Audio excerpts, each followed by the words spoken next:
Kind of fast, kind of not. Either way, always running or talking about it. Welcome to the Kind of Fast podcast, powered by Upward Running. Let's get into it. Have you ever wondered what happens when two runners, some sound effects, and way too many opinions get put behind a mic? Well, you're about to find out. Welcome to the Kind of Fast podcast, powered by Upward Running. I'm Claire Boyce. And I'm Travis Vaughn, and this is the show we talk about running, training, life, and much more. Yeah, lots of miles discussed here on this podcast. We created this podcast as part of Upward Running to give you guys real conversations about what it's like to chase goals, show up when it's hard, and grow through the miles. Yeah, whether you're training for your first 5K, whether you just finished one of the major marathons across the country or the world even, or you're doing your 47th half marathon, we're glad you're here. We're glad you're a part of this and listening, and we appreciate you. Now, before we jump in, I want to go over a few house rules because this is the fourth episode of Kind of Fast. Yeah, we've been listening back to some of these ourselves, and so some of these will just maybe make sure we're being inclusive and tell you what some of the things are happening. So rule number one, you don't have to be fast to be part of this community. And we mean that. We've got people here who are sprinting to podiums and others who are just starting out. As I mentioned earlier, there is a place for you. There are others like you that are listening to the podcast and a part of Upward Running in general, if that's what you are a part of. We hope this resonates with you, and that doesn't matter where you are on the whole running spectrum there. We hope this is for you. It's for everyone. We actually have solely walkers listening in too. To be very transparent, you don't even have to run to listen to this podcast. You can completely walk, and there's nothing wrong with that. Rule number 2, you can watch Kind of Fast on the Upward Running YouTube. There is a Kind of Fast playlist. So if you want to watch us, go there. If you want to listen to us, you can find us on any of the mainstream podcast platforms. I say that because I was listening in on my run last week. It's kind of weird listening to yourself. Agreed. Not going to lie. But I was listening in, and then this sound effect came on to my AirPods. I was like, whoa, that kind of scared me. If you hear a few of these sound effects, that just means that something popped up on the screen. I hope it doesn't scare you as much as it scared me. I'll turn down the volume just a little bit next time. Just know that if you're watching it on YouTube or you're curious what might have popped up and you just want to click through a certain part of the YouTube after the fact to see what it is, Claire's putting in some wild pictures and things like that from time to time, depending on what we're talking about. Some of it's AI generated, like Faith Kipyegon being put on Mount Rushmore. That was a fun one. Or she found an old high school picture of me somehow on Facebook that I didn't even know exists, and she popped that on there. There's some fun pictures and things you might want to check out if that's something you're into. Just know that's what those sound effects are all about. All right, so the other thing here, where each week we will be breaking down training tips, viral running videos, hot takes, and yes, Coach Dean's wisdom, and that'll probably make an appearance throughout each one of these as well. New episodes drop every Friday, so go ahead and follow, subscribe, like, whatever you need to do to make sure that you don't miss any of them. Okay, now that is enough of that. Let's get into today's episode, which is largely about the absolute legend of an ultramarathoner, Courtney Dauwalter.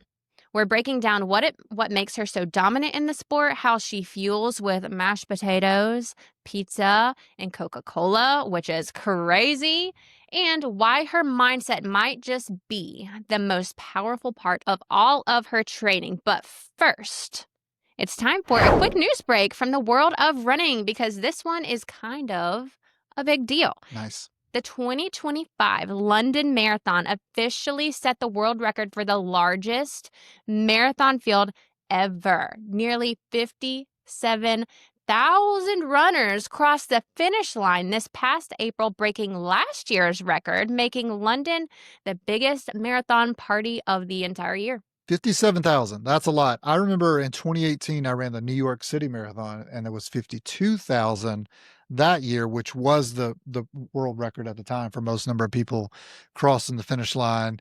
And so, yeah, we've gone up another 5,000 in the next 7 years, and the lead has now been taken in London as opposed to New York. Both great races, both London would be one I would love to do one day. How about you? Yeah, I actually applied for the lottery to run in the London Marathon for this next year, and I did not get in. So writing this out kind of stung my heart a little bit because all these people are there running without me, and I feel left out. It does seem like this running thing might be catching on. There might be a couple people who are doing it. It might be a good thing to try to get into these big races. But the big races, the big majors out there, man, they're all filling up and hard to get in, especially if you are an international person trying to get into one of those races overseas. Man, it's tough. Yeah, so a massive shout out to any of our listeners who got in. If you did, please let me know so I can follow along your journey and live through you to watch you train and complete the London Marathon. Bucket list one for me. How about you? Yep, same. 100% same. But honestly, isn't it almost every runner's bucket list to have the 6-star, not 7-star, sorry, I'm not including Sydney, the 6-star medal? I think there's different people. Some people are out there and they run only kind of local races, and that's kind of their thing. For me, it's too hilly around here for me to run like an A race, like a top, like really striving to do well race. So I'm very used to traveling for my big races out there. And so, something like London, very flat course, man, that's Berlin, another one, very flat course. Would love to do those in the future for sure. Mark my words. This is going down in history. I will have my 6-star medal, which for those actually who might not know what a 6-star medal is, that is a medal that you get for running and completing all of the world major marathons. And those are Boston, Chicago, and New York here in the US, Berlin, London, and Tokyo internationally. And the 6-star is kind of a thing of the past, Claire. We're now on to the 7-star because the Australian, I think it's Sydney Marathon, has been added to the list moving forward. So something to strive for everyone out there. An expensive endeavor. They say running's cheap. Not necessarily when you're going for the 6 or 7 stars, but something I would love to do for sure. All right. Is there anything else that happened recently? We just had the Prefontaine Classic, which is part of the Diamond League. It is held in the U.S. in Eugene, Oregon, at the University of Oregon's track. That's kind of like the premier track for us here in America.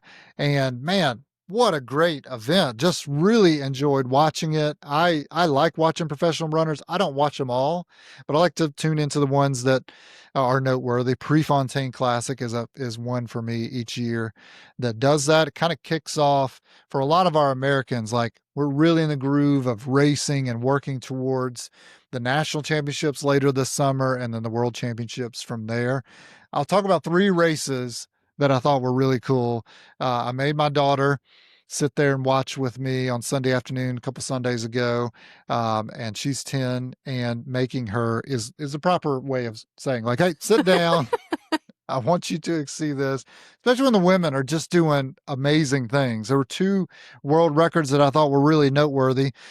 Beatrice Chibet ran the 5K in 13:58. You heard that? Under 14, first female to go under 14, and looked like she had some more laps she could have done after the race. Looked super strong as she finished. She had Sagai, who has been a very strong competitor on the world stage for a long time, right there with her, and another runner as they went into the bell lap, but she pulled away convincingly the last 200 to get a world record and come under 14 minutes. Man, really impressive by that. Last week we talked about Faith Kipyegon, who was going to try to see if she could break 4 in a Nike-sponsored event in the mile. And so she ran a world record, although it won't count because of some of the things that with pacers and things like that she had out there with her. But she ran the 1500, the more that's the event that most people run instead of the mile on the world stage. She ran that and came home with a world record in that just 1 week after trying to do the other event. So she's in tip-top shape right now. She had Jessica Hull, who was a Australian runner who ran at Oregon, right there with her going into a lap to go. Easily pulled away. Very strong effort from her. Really impressed by that. But the race that I was most excited about, I think it's the best race out there as far as competitors go right now, the 1500 on the men's side. Man, there's so many great players out there. Cole Hawker, he won the gold at the Olympics last year. He's an American. Yard Naguse is another guy that won bronze in the Olympics last year. Both of those were there. You had guys like Ingebrigtsen and Kerr that wasn't able to be at this one, but you had like Hobbs Kessler, who's been an amazing runner. As he was an Olympian for us as well. He was right there, and the race sets up and Yared is going for it. And he gets this like commanding lead, by several strides in that last lap. And it looks like he's got it tied up, and he is just going for the finish line there. And that last 100 meters, man, the monkey jumped on his back, and he was doing everything he could to get to the finish line. And out of nowhere, another guy out there, Niels Laros, I think is how you say his name, European, came through and caught him at the line. I think he beat him by 1,000th of a second, right at the line.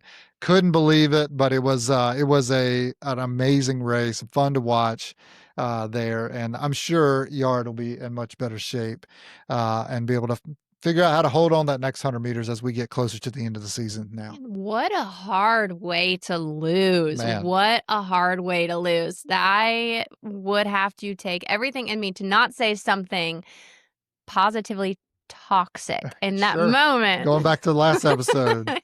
Yes. Yeah, he was gaining on him by feet each stride, it felt like, down the last straightaway, and got him right there. Really, he's 20 years old. So, like, Wow. a guy that's going to be on the world stage, I'm sure, for a long time. Incredible race there. So, yeah, love track races. Speaking of races, did you see that the Barkley Fall Classic just sold out in less than 5 minutes? And if you know anything about Barkley, you know that this is not just your average set of races. Yep, this is the baby sibling of the Barkley Marathon. Yes, that one where runners navigate through the Tennessee wilderness with paper maps. They got to go and rip pages out of books to prove that they hit these checkpoints. There's no trail that they're following. They've got to navigate and run these things. And so there's like 60,000 foot of elevation gain across these races. So on the full Barkley Marathons, only 17 people have ever finished. And that's a race that goes back to 1986. Which is absolutely insane. And I read that you can't wear your Garmin watch because it has navigation, and that's just not fair.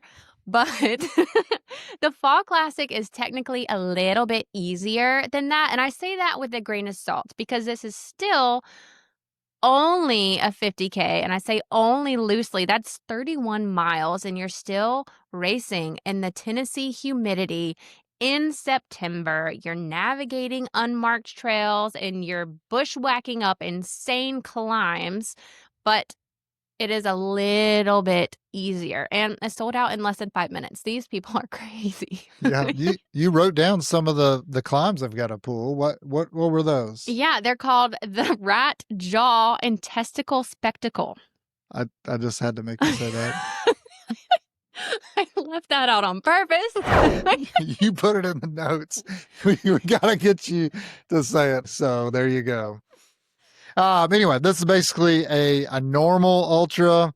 You might say it always sells out instantly, and then brings a whole new crew of runners to do it. And I'm sure there's plenty of suffering that's involved with this one as well. 50K through those mountains would be tough for sure. And pain, misery, possible hallucinations. There's just a few things off the top of my head to describe that race, but this is their idea of a good time. And honestly, respect, because I can barely navigate through the Target parking lot. No shot I would ever survive this race. I would not. I would be a DNF for sure. Yeah, if you're listening and you got in, I am impressed for sure, and maybe a little concerned. We do have some ultra marathoners as part of Upward Running.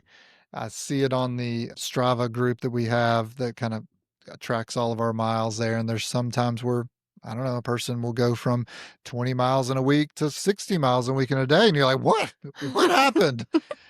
So yeah, we've got some people that could be in this race. We really do. We really do. Speaking of ultra marathons, let's get back to one of the most unstoppable females in the sport, Courtney Dauwalter.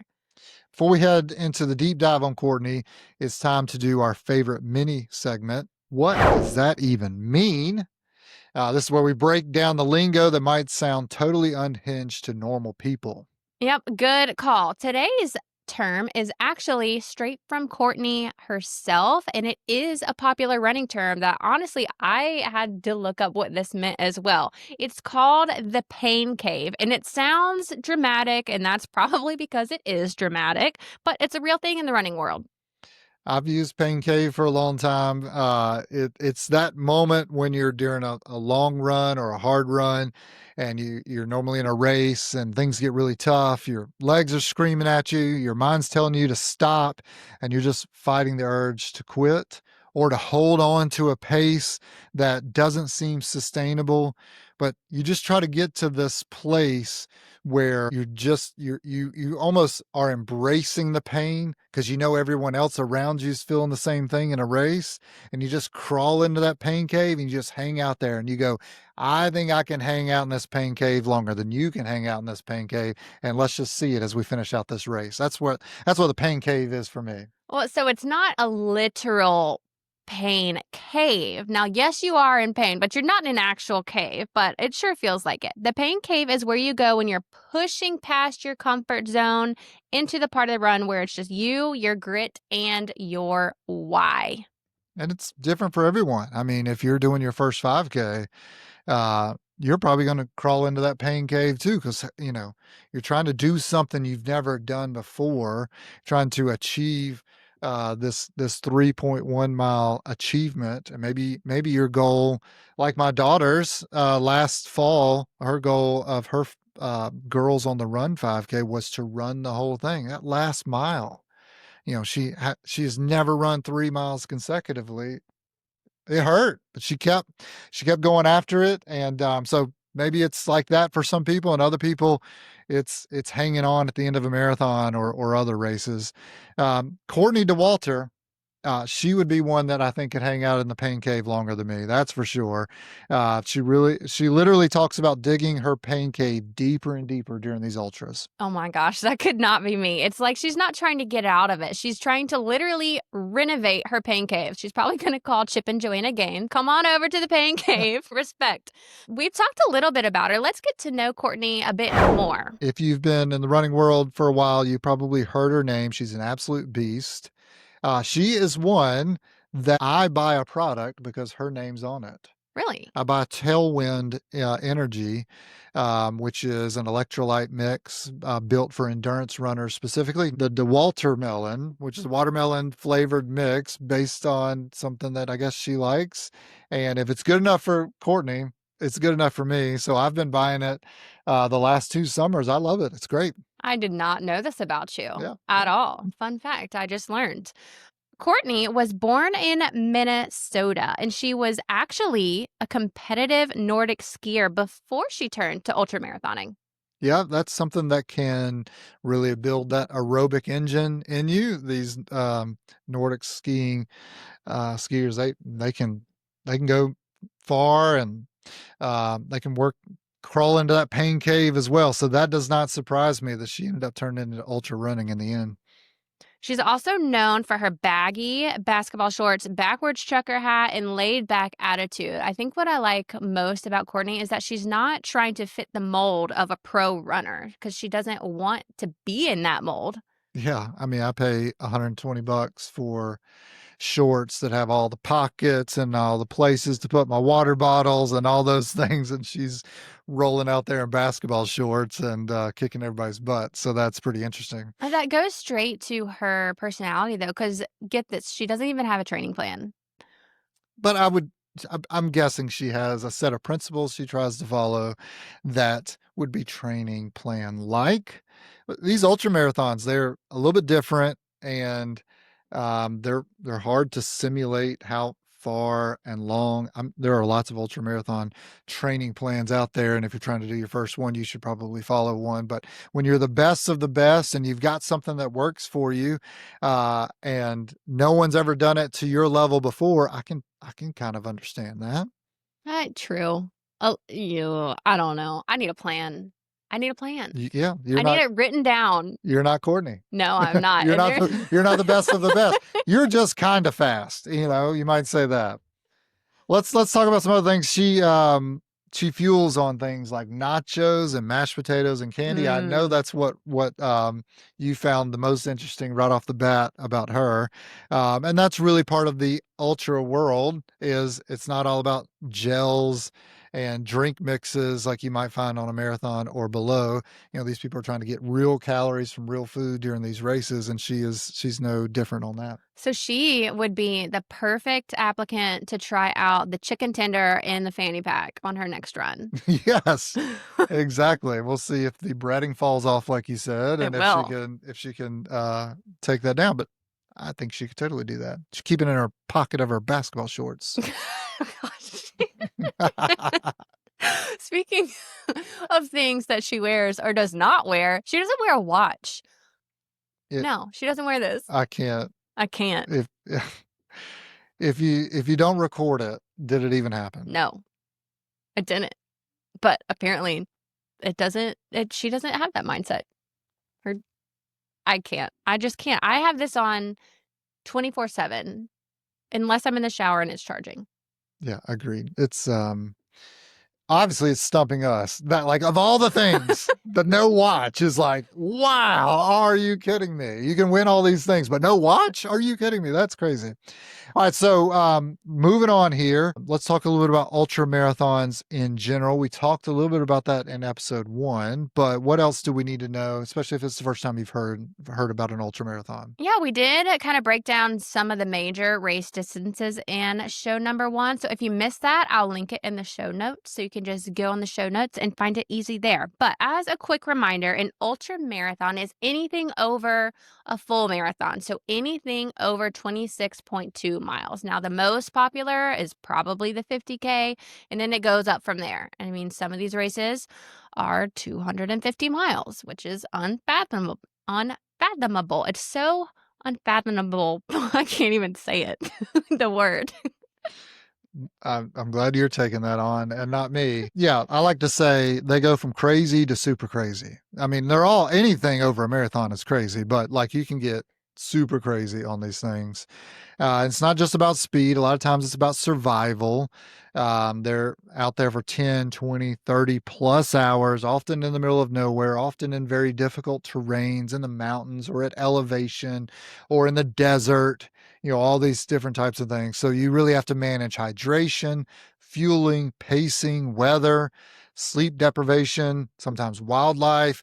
You got to have a team that helps you, crew you along the way to give you different nutrition or maybe change of clothes or things like that as you're going through this. It's a team event almost, doing these ultra races. And what's crazy is that people literally hallucinate on these runs. I mean, they're seen talking to the trees, because some of these races, you got to think 200 miles, that's going to take you days, literal days, and you are just completely exhausted and apparently talking to trees. And probably, in a huge caloric deficit because of how much energy you're using to run those miles. So it is an amazing feat. And I had a hot take in a previous episode about ultra marathons. And so let me just say, doing ultras is amazing. I said it. My hot take is ultra marathons is what you do when you're too scared to take on the race distances below that, meaning marathon, half marathon, 5K, 10K. When you're too scared to really push yourself to new heights, new PRs, things like that, then you just go to a longer distance that no one cares about the actual time. It's just about completing the event. So that's my hot take. Again, not for your professionals out there, but I've thought this for a while and no one's ever proven me wrong. And when they get really serious about answering that, if they're an ultra marathoner, they all tend to agree. So I'll stand by it. There you go. I was not expecting that today at all. Now that we have a little bit more context on what makes ultra marathons so different from your traditional races, I want to read a section straight from an article I read about Courtney because it perfectly sums up why she is such a dominant force. While most runners spend months perfecting race day nutrition and calculating exact calorie needs, Dauwalter takes an intuitive approach, listening to her body and eating whatever sounds good in the moment. Whether that's a cheese quesadilla, mashed potatoes, or gummy bears, she fuels with real food, trusts her gut, and somehow it works. She's been the best at it for a long time. Some of the things that Courtney has done is not just finish some of these amazing races, but she has won them. And I'll note 3 of them here Ooh, for you. Western States in 2023, that is 100 miles, not kilometers. And she won by over an hour over the next woman. That's an amazing finish there. Another one that you hear about often, the Hard Rock 100, also in 2023. She beat the next female runner by 2.5 hours and placed 4th overall. That means only 3 men beat her in that race.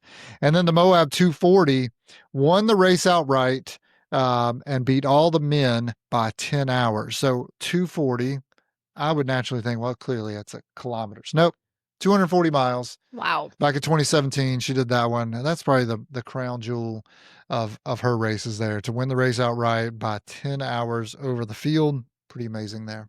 10 hours. That's not just a few seconds like you see in track. That is 10 hours. Do you know what I could do in 10 hours? I could drive to Florida from South Carolina. True. And she could go to sleep, get a full night's rest, and wake up to see the second person finish at that point. So that'd be amazing.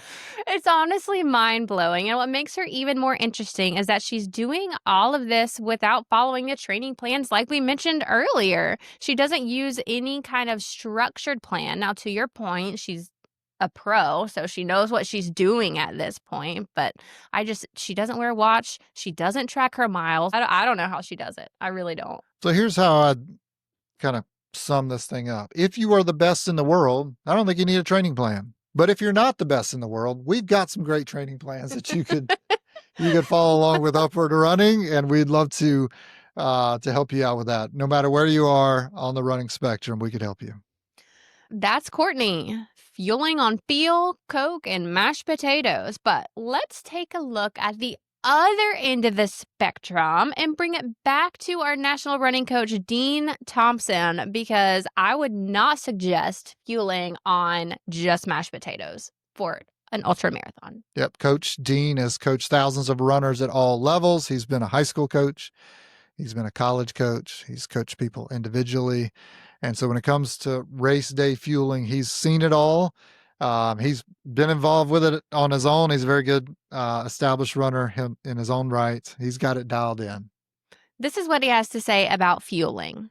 If you drive cross country, you have to stop for gasoline along the way. Your car can only go so far before it needs more fuel. If you're going to run for hours, you need to fuel your body along the way. The marathon requires an entirely different strategy than a shorter race. Let's break it down. What is the Dean way of going about it? Pre-race fueling. Let's talk about that first.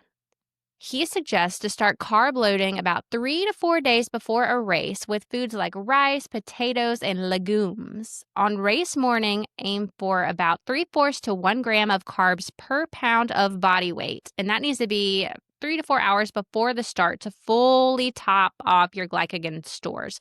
Yep. During the race, little different strategy. Your body only stores about 2,000 calories of usable fuel, which gets you roughly 2 hours of running. So to avoid bonking, Dean recommends taking in sports drinks, gels, and chews every 6 miles and sipping water or electrolytes every couple miles. Now, I'll note that that's a general rule there.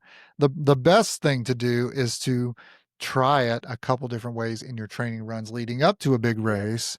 And so for me, I like to do it every 30 minutes. It's just a nice and easy thing, which would put it more like 4.5 miles for me in a marathon.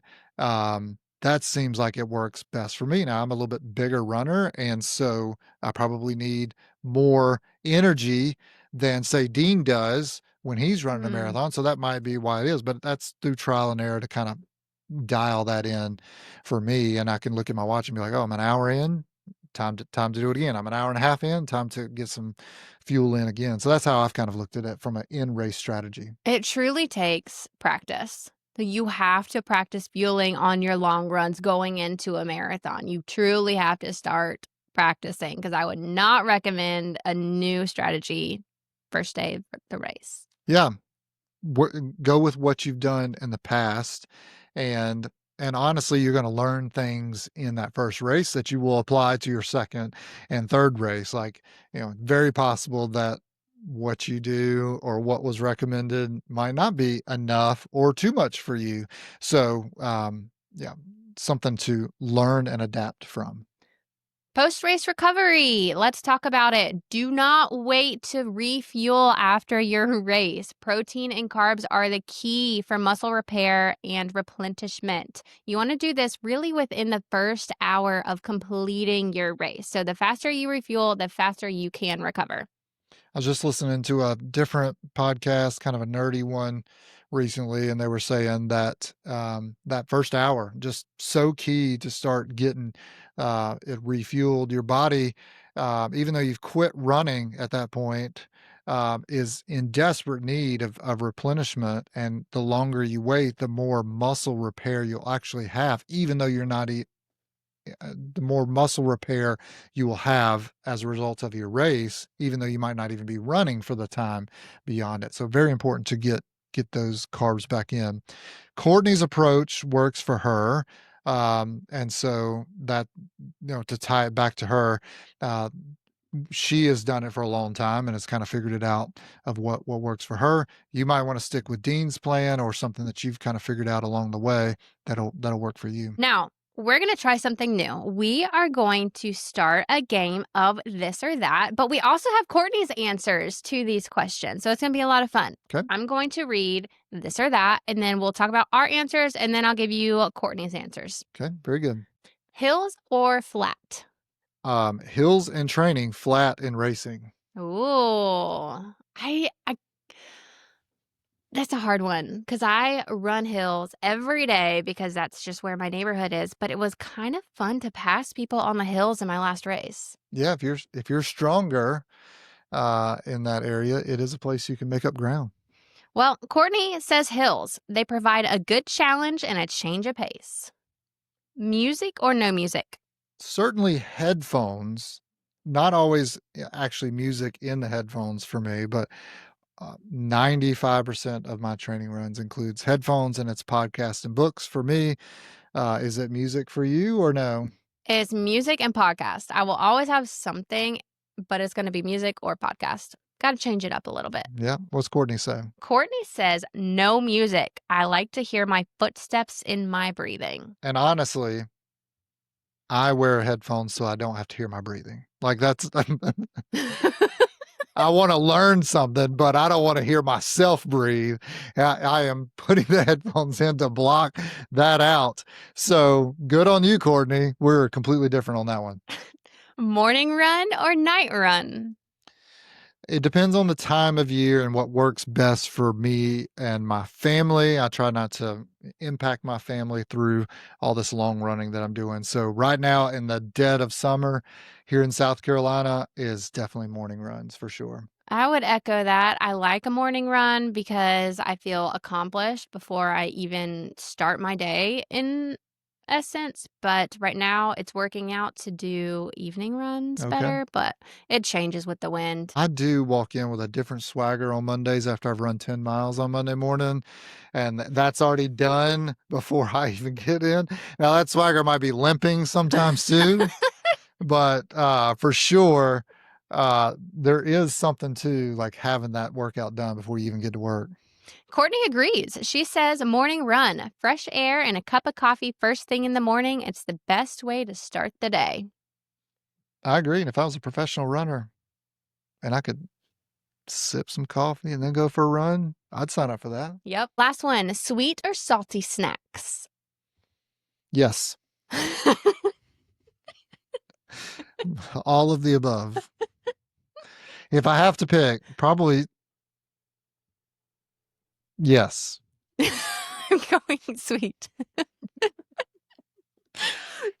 Courtney says salty. Pretzels, chips, and french fries are my go-to. I feel like she would pick both too, though. I really do. Yeah. What did you say yours was? Sweet. Okay. I'm going sweet. Cupcakes, cake, creme brulee, Sour Patch Kids, Nerds, gummy bears, chocolate. I can go for that too. Can you tell I haven't eaten lunch today yet? All right. Well, it's almost time to wrap up. But first, let's do a little weekly check-in. Travis, how is your running going? It's going so good. Like I'm legit happy about where I'm at. I've spent much of the last few years either coming back from injury or working through an injury as I continue running, and I feel healthy and I'm joyous about it. I truly am. And that could change tonight. Who knows? Like, I'm not wishing that at all, but I'm just recognizing that I'm very thankful and happy that I'm in a really good spot, and my training plan, I'm still way out from the marathon I'm running this fall, but I'm very happy with where I'm at. And I will say I am more locked in right now than I have as an adult as far as what I'm eating, what I'm drinking. I'm trying to eat whole foods only, basically, and drink nothing but water and coffee, and some electrolyte mix from time to time. So totally locked in. It's all working for me right now, and hope we can keep it going. I'm so happy for you. That's amazing. That really is exciting. Yeah, I'm in a good spot. We actually had someone ask, what marathon are you training for? I'm training for the Columbus, Ohio Marathon. That's October 19th this year. Excited about going up there. It's a almost flat course, got some rollers in it, which is, can help too. Sometimes when you get those completely flat ones, you're just working the same muscle group all the time. So I think it's a really good course. I've had really consistent cool weather each year. So this will be the year that it's 90 degrees for sure. But excited about going up there and seeing what I can do on the course. You get to run around the shoe there. You've done this one, right? I have done this one. Yeah. I have. It was my first marathon ever and fantastic experience. I honestly, I've only done 2 marathons in my life, but it's up there with the Chicago Marathon, really. So it's either your first or second favorite. Oh, it's a tie. It's a tie. But for all of you Ohio State fans out there, OH. No. Yeah, you're not getting me to do that. No chance. Well, I'm back at it this week. I had to take a few days off last week. I ended the week with 30 miles, which isn't terrible. That's great. more than I thought. Mm-hmm. I'm feeling really good. I've got back to normal training this week. I'm still on the upward running maintenance plan, 40-ish miles a week. Yeah, you're building a great base that is going to bring big dividends later this year. I got like a tempo workout tomorrow, 4 by 10 minute tempo run. So that's going to be fun in the heat, but let's embrace it and see what we can do. Yeah, might as well. It's the only thing you can do running in the South Carolina humidity right now. Our time is up. Whether you're fueling on gummy bears or math equations, or you're still Googling what a pain cave is, we are glad that you spent your miles with us today. We hope this episode gave you some laughs, some fuel for thought, literally, and maybe even a little inspiration for your next long run. Oh, we want to hear from you guys, our listeners. What's the hardest run you've ever done? Could you survive a full day of Courtney-style training? Drop us a message or a comment. We'll share some of those answers on the next episode. If you're enjoying the show, subscribe, leave a review. Send this episode on to a running buddy who needs a little bit of motivation or just loves to talk about running. Yeah, and don't forget that this podcast is powered by Upward Running, a community built to help you run with purpose, stay motivated, and find your people. Now remember, this journey is more than miles. God is in every step. The good runs, the bad runs, the tough days, the easy days, the quiet moments. It all matters to Him. Whether you're chasing a goal or simply just showing up again, you are not running alone. He's with you, he is for you, and he's using this season to grow something deeper in you. At Upward Running, this is where faith and fitness meet, and we'd love to run with you. Join us at upwardrunning.com/kindofast. That's upwardrunning.com/kindofast. Use the code kindofast for 2 weeks free, and that'd be a good way to get started, and it kind of lets you know that you came through the podcast, which would be very interesting and neat to see come through. We'll be back next Friday with another episode. Keep showing up, keep running your race, the one God has marked out just for you. That's a wrap. That's a wrap.